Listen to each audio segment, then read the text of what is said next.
Soyez les bienvenus, fidèles amis téléspectateurs, sur ce numéro de votre émission Droits et Devoirs. Et dans ce numéro, nous allons ensemble réfléchir sur la question qu'on peut nommer le droit des fidèles à l'association en vue de la promotion des œuvres apostoliques.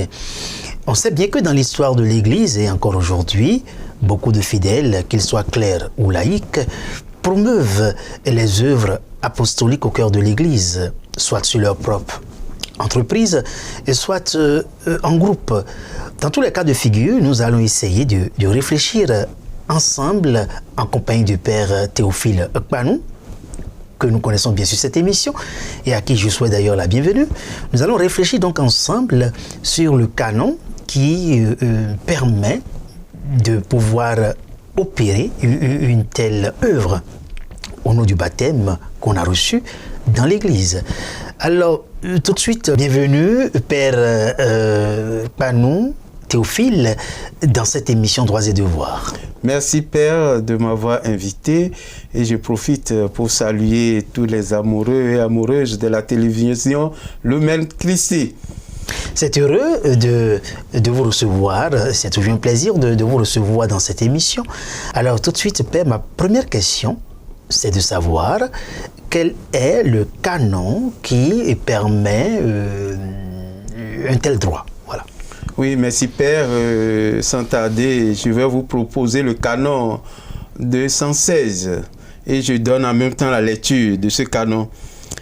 Parce qu'il participe à la mission de l'Église, tous les fidèles, chacun selon son état et sa condition, ont le droit de promouvoir ou de soutenir une activité apostolique, même par leurs propres entreprises.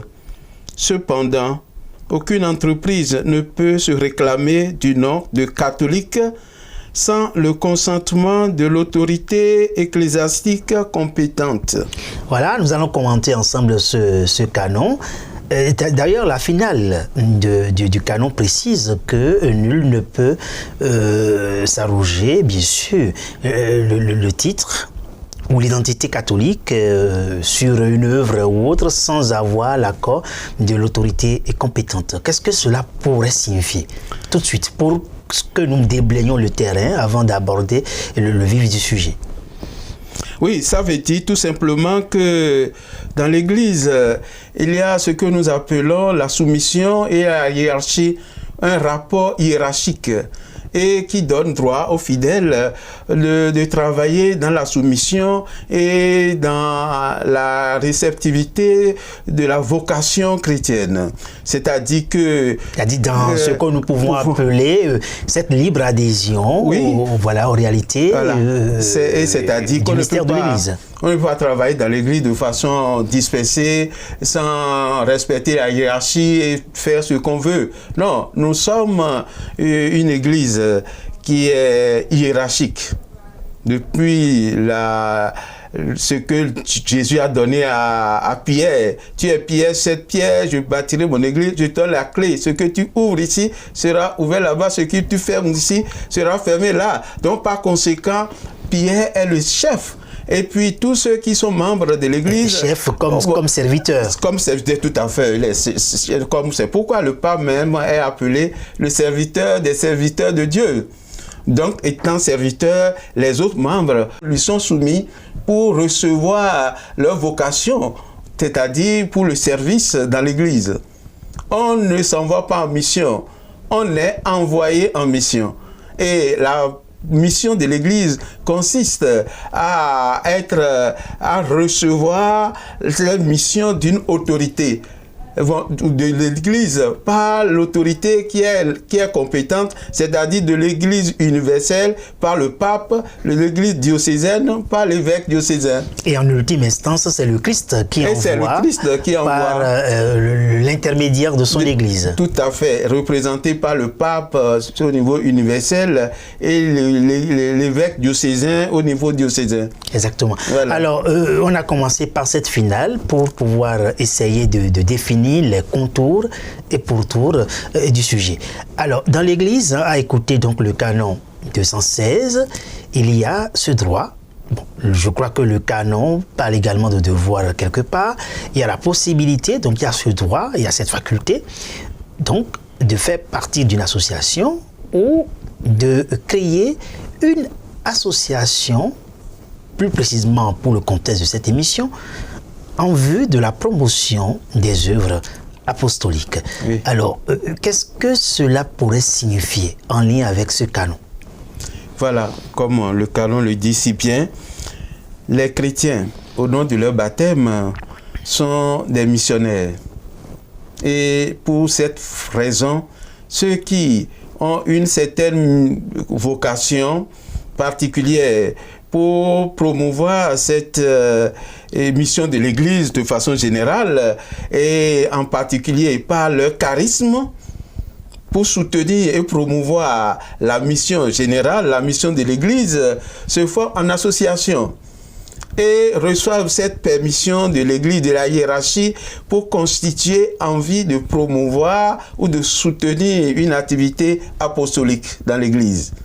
Et de façon concrète, nous avons eu dans l'Église, et il y a encore dans l'Église, des associations des fidèles qui continuent de soutenir l'œuvre par leur entreprise, par les services, ou bien par ce qu'ils font dans la société, auprès des uns et des autres, auprès de la classe vulnérable, auprès des enfants ou auprès des personnes âgées, pour qu'eux aussi ils soient dans la dynamique de la mission et qu'ils soient évangélisés de façon concrète au cœur de leur vie, au cœur de leur quotidien, en étant soutenus, en se sachant aimés de Dieu à travers ceux-là qui sont des lieutenants de Dieu, ceux-là qui sont des missionnaires auprès d'eux et qui les aident dans leur quotidien à leur apporter le soutien matériel, le soutien spirituel, le soutien moral. Et ce sont ceux-là qui forment des sociétés que nous pouvons appeler apostoliques ou bien des associations apostoliques sous la responsabilité de la hiérarchie du chef ou de l'autorité compétente qui a appelé l'autorité compétente du lieu. Ou l'ordinaire du lieu, c'est-à-dire l'évêque diocésain. Exactement. En prenant conscience, par exemple, de l'existence de ce canon, on se dit, voilà, dans l'Église, il y a beaucoup d'œuvres qui sont, je vais dire, soutenues d'une manière ou d'une autre. Voilà. Et il y a l'histoire, par exemple, des œuvres pontificales missionnaires. Il y a également d'autres réalités de type associatif qui existent dans l'Église. Et tout cela est régi par le droit de l'Église. Alors concrètement, qu'est-ce que le droit permet aux fidèles d'entreprendre en vue du soutien d'une œuvre missionnaire ou d'une œuvre apostolique? Oui, il a plusieurs activités, il a plusieurs œuvres pontificales. Et pour être concret, c'est par exemple la télévision Lumen Christi, une entreprise qui a pour vocation de faire passer la bonne nouvelle. Et cette entreprise, la télévision Lumen Christi, a besoin d'être soutenue par les chrétiens qui peuvent se constituer en association et cotiser, travailler pour la promotion de la télévision Lumen Christi, par exemple. Le droit le permet. Le droit le permet. Et en dehors des moyens de communication, il y a d'autres moyens où les fidèles catholiques sont appelés à exceller pour aider à la promotion. Par exemple, le domaine de la santé. Sur le plan sanitaire, les dispensaires, les hôpitaux où les pauvres viendront se faire soigner, il doit avoir dans l'homme ces associations pour soutenir ces hôpitaux, ces dispensaires, ces lieux de santé publique ou catholique. Ou bien les centres de formation artisanale. Les centres de formation. Que l'Église d'ailleurs a mis en place.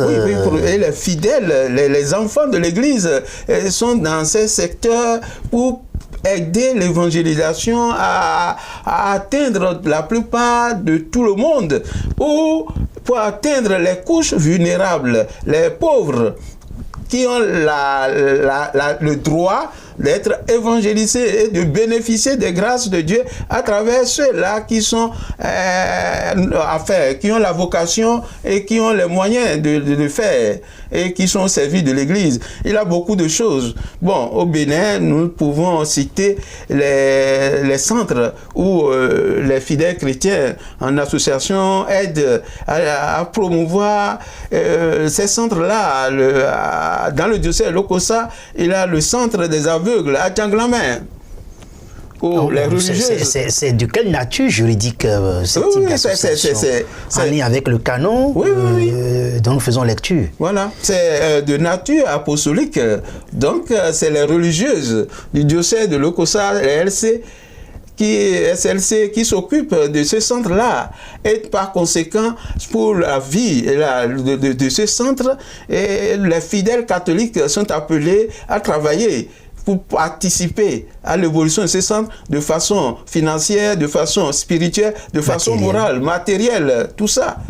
Et il en a un peu partout. Dans le diocèse de Cotonou, nous avons aussi d'autres centres où on est appelé à aider.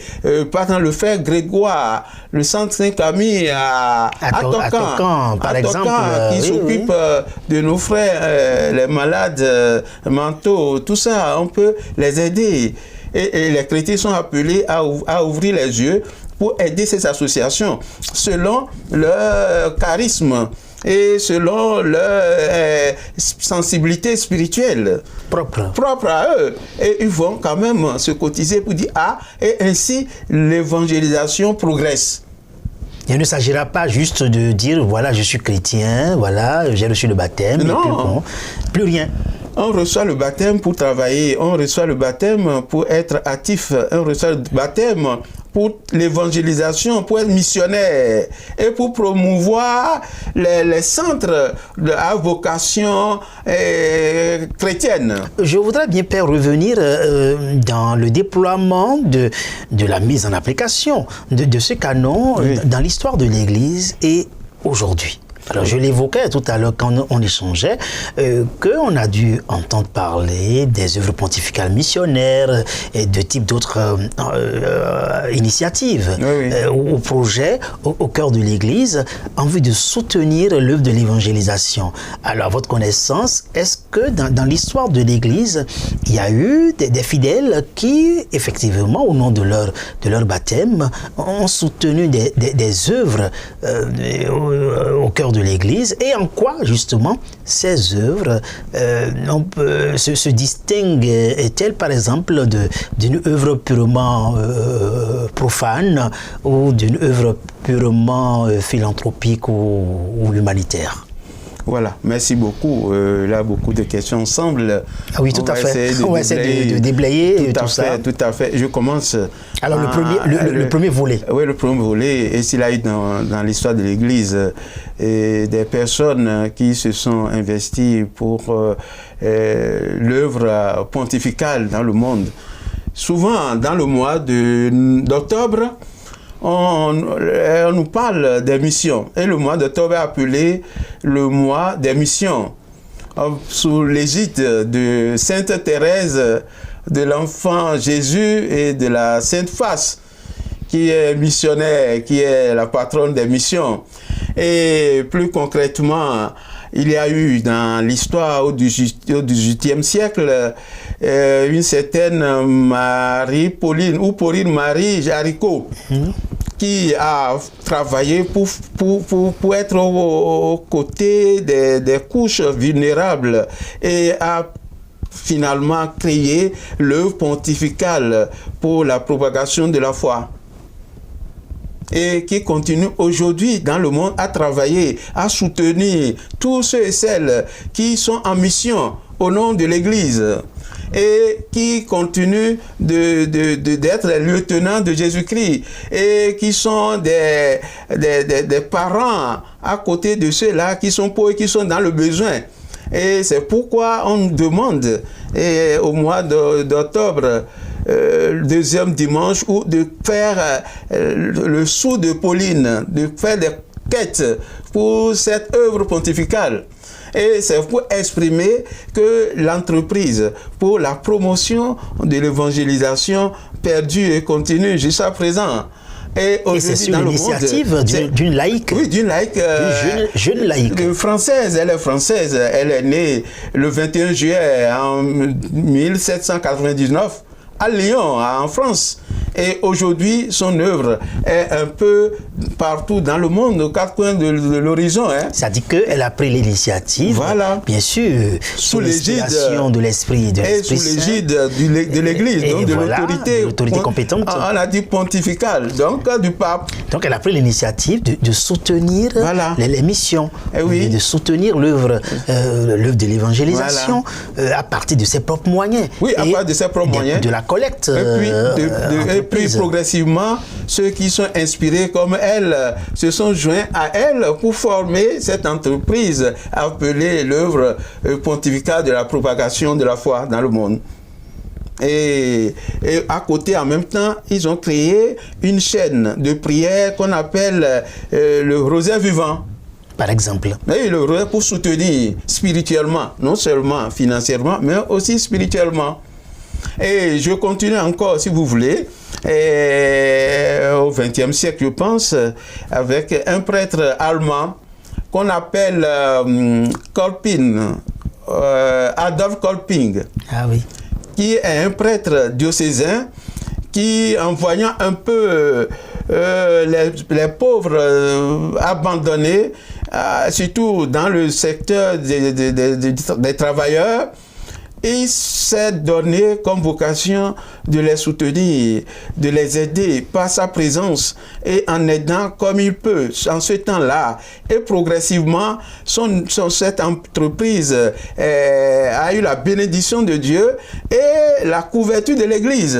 Et aujourd'hui, en Allemagne, Joseph Kolping, Adolf Kolping est devenu une association qui porte le nom Adolf Kolping, qui travaille à travers le monde pour aider à la mission, pour aider les chrétiens à vivre leur vie sous le regard pacifique de Dieu, en bénéficiant des largesses des enfants de Dieu, des fidèles de l'Église, par une entraide chrétienne charitable. Et les entreprises catholiques ont ce nom catholique parce qu'elles dépendent de l'autorité ecclésiastique compétente. Capital de le préciser. Donc c'est la différence qu'il faut noter. Une entreprise catholique est une entreprise qui est sous l'égide du pape, de l'Église ou de l'évêque diocésain. Et c'est en ce moment que ça porte le nom catholique. Si ça ne porte pas le nom catholique, ça peut être une entreprise philanthropique, comme vous voulez, profane, et tout ça. Ça, c'est le second volet, ça. C'est le second volet, et qui est dans le domaine profane. Voilà. Donc, la distinction juridique ou canonique, si on veut. Si tu veux, juridique ou canonique. Ce fait-là s'opère à ce niveau. Oui, tout à fait. Alors, en parlant par exemple de cette association, c'est bien de cela qu'il s'agit, l'association Kolping, on en parlé. Il réalise d'autres œuvres dans des milieux reculés ou dans des milieux défavorisés. Oui, dans le diocèse de Cotonou, comme dans le diocèse d'Abomey, il me semble que cette association évolue. Et je connais le cas de Agbanto, de Segboué, d'Adjatokpa, je connais, où cette association est aux côtés des pauvres et les aide en créant des activités. De nature sociale. De nature sociale. Par exemple, chez moi, à Segboué, il y a les fourrages. Des fourrages pour aider la population à avoir de l'eau potable. Et puis voilà, cet exemple est palpable, au vu au sud de tout le monde. Quand vous passez par là, vous voyez. Et on a écrit le nom Kolping là-dessus. Il me semble qu'à Abomey également, cette association évolue et s'implante un peu partout sur les paroisses. Et cette association travaille surtout en accord avec les paroisses, et en accord avec les curés. À Agbanto, par exemple, il a un hôpital là. Monto qui est quand même situé sur un territoire... un territoire du diocèse de Cotonou. Juridiquement. À la frontière du diocèse de Lokossa. Donc, cet hôpital porte le nom de Kolpin. Et c'est pour les personnes pauvres, vulnérables, défavorisées et qui sont accueillies là. Alors donc, en partant du canon 216, on réalise que effectivement les fidèles laïcs du Christ ou les fidèles du Christ, qu'ils soient clercs ou laïcs, ont cette faculté de se constituer en association en vue de la promotion des œuvres missionnaires, apostoliques, les œuvres de l'évangélisation. Tout à fait. Alors, il y a quand même une finalité à tout cela. Voilà. Ce n'est pas fait simplement pour le plaisir d'en tirer gloire. Non. Certainement, c'est en vue de la sainteté. Il y a tout de même une finalité. Oui, tout à fait. Il y a plusieurs finalités. Et la dernière, c'est la vie éternelle. Salus animarum, le salut de l'âme. Ou le salut des âmes, c'est ça la finalité. Que tout ça puisse nous conduire à la sainteté, au paradis. Et qu'on soit sur le chemin de la sainteté en nous entraînant. C'est ça. Et une autre finalité, c'est que ces entreprises sont à but non lucratif. C'est à but non lucratif. Donc, on ne gagne pas de sous, on ne fait pas des intérêts. Non. Au contraire, on investit. Même si on trouve des intérêts, on investit encore pour que ça aille de plus en plus loin. Donc, c'est à but non lucratif. On commence par là. Sur le plan social, sur le plan culturel, tout ça, c'est à but non lucratif. Il s'agit de servir l'homme. Mais en réalité, c'est Dieu qui est servi en l'homme. Tout à fait. Et c'est sur le plan évangélique, donc c'est Dieu qui est servi à travers l'homme. C'est capital de préciser cela. Donc parce qu'on est en train de rechercher les critères de distinction entre les œuvres purement profanes et ces œuvres qui sont de nature canonique et juridique. L'autre point qu'on peut comme viser, c'est d'être le serviteur des serviteurs pauvres. Et Dieu l'a dit dans l'évangile de Matthieu 25, verset 31-46. J'étais malade, vous m'avez soigné, j'étais affamé, vous m'avez donné à manger, j'avais faim. Vous avez soif, vous m'avez donné à boire. J'étais nu, vous m'avez habillé. Voilà. C'était pauvres dans des situations déplorables où ils ont besoin de l'aide de l'autre. Et les chrétiens deviennent de bons samaritains.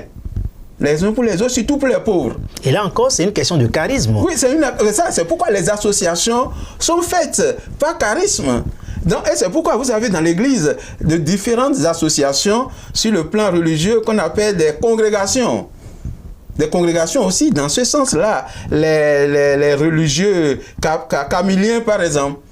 C'est Camille qui a ce charisme à un moment donné de s'occuper des malades. En Italie, là, il voyait les malades dans les rues, abandonnés, et progressivement, il a commencé par les soigner. Et d'autres se sont joints. Le fondateur de la congrégation des Camilliens. Donc, le nom Camille, voilà, Saint Camille de l'Église, c'est ça. C'est pourquoi le nom est resté. Donc voilà. C'est une vocation qui est liée à partir d'une expérience concrète et selon son charisme. Selon son charisme. De soigner. Voilà. Et vous pouvez évoquer le cas de Don Bosco. Avec la jeunesse. Il s'est occupé de la jeunesse, il a travaillé à l'éducation des jeunes. Donc, et à leur insertion sociale. Très bien. Et aujourd'hui, à Cotonou, à Zogbo, vous avez son association là-bas. Et les sœurs s'occupent des enfants qui vont apprendre un métier pour s'insérer dans la société. Donc, c'est des exemples concrets qui traduisent ce que Dieu a voulu que les chrétiens fassent. Je pense que c'est assez riche, ces éléments qu'on est en train d'apporter. Dans le domaine de l'enseignement encore, vous avez les jésuites.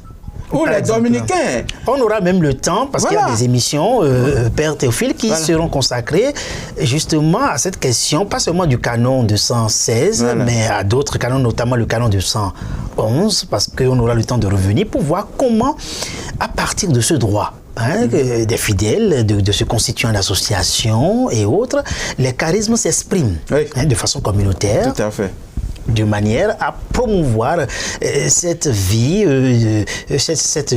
qui est celle de la vie chrétienne, n'est-ce pas, en vue de la sainteté. Et là, nous nous sommes intéressés à une partie de la question, à partir du canon 216. Voilà, et je vais laisser le Père dire son mot de fin, parce que voilà, là, nous tendons vers la fin de cette émission. Oui, merci beaucoup. Je rends grâce à Dieu qui suscite encore des vocations dans l'Église et qui inspire les femmes ou les hommes à être au service des uns des autres à travers le déploiement de leur charisme. Et aujourd'hui encore, les laïcs sont appelés aussi à se sentir appelés pour voir dans quel domaine ils peuvent apporter leur contribution à l'évangélisation, ou en créant leur association, ou en s'insérant dans d'autres associations pour apporter leur contribution à l'édification de l'œuvre de l'Église, de l'œuvre apostolique ou de l'œuvre missionnaire. Donc nous sommes tous missionnaires pour l'Église et dans l'Église. Dans l'Église, c'est capital. C'est capital. Ce n'est pas de façon dispersée. Et ce que je vais ajouter enfin, notre charisme doit être soumis aux responsables hiérarchiques de l'Église et avoir l'approbation, soit de l'évêque diocésain ou du pape au niveau universel. Donc, nous devons, et par conséquent, tout charisme qui n'est pas soumis, qui n'est pas respectueux et qui n'a pas l'approbation, ne reçoit pas la bénédiction de l'Église. Et c'est d'être un charisme. Et c'est d'être un charisme dans l'Église. Donc, chacun ne peut pas aller en rang dispersé. Non, on doit constituer, harmoniser nos forces pour aller dans le sens indiqué par le pasteur. Merci Père, voilà, nous sommes à la fin de cette émission et merci à vous, chers amis téléspectateurs, d'être restés fidèles à Lumen Christi TV. À la prochaine.